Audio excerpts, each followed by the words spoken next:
या शिंपल्या, आज मी शिंपल्यांचं सुकं करत आहे। त्यांना स्वच्छ करून आता मी ह्यांच्यात पाणी टाकते आणि छान अशी एक 10 मिनिटं आपण उकळवून घ्यायचं आहे।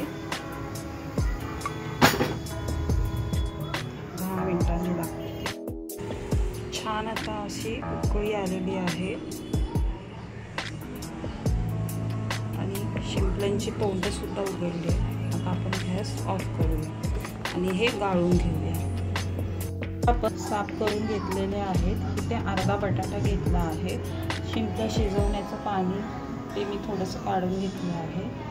फोडणीसाठी कांदा, लसूण, टोमॅटो, हिरवी पेस्ट करून घेतली आहे, कोथिंबीर, लसूण, आलं, मिरची याची पेस्ट करून घेतली आहे आणि मसाल्यांमध्ये हळद, लाल तिखट, मीठ, धने जिरे पूड, तेल गरम करून घेतलं आहे। तेलामध्ये आपण लसूण टाकून छान लालसर करूया।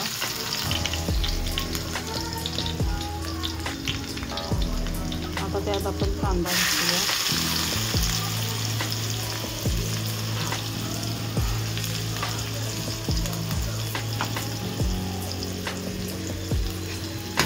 कांदा छान लालसर करून घेऊया।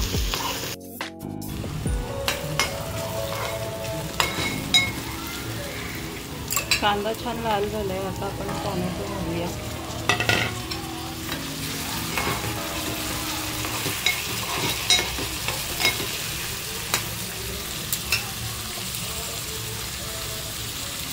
चवीनुसार मीठ घालूया।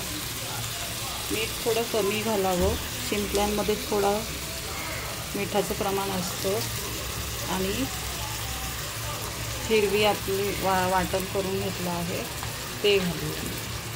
2 चमचे छान मिक्स करून घेऊया।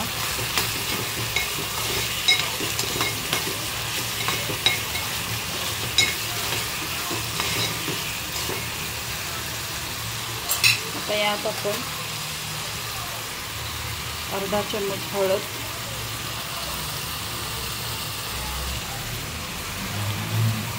लाल तिखट,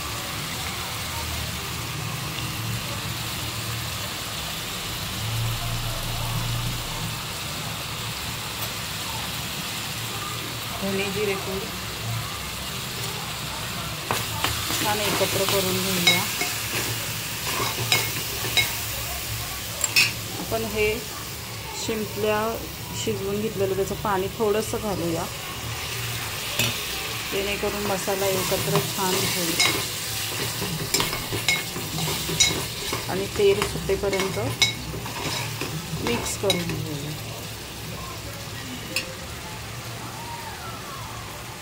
छान तेल सुटलेलं आहे। आता यात आपण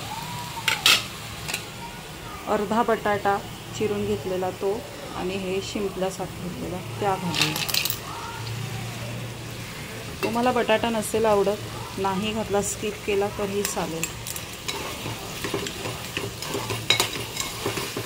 छान एकत्र करून घेऊया।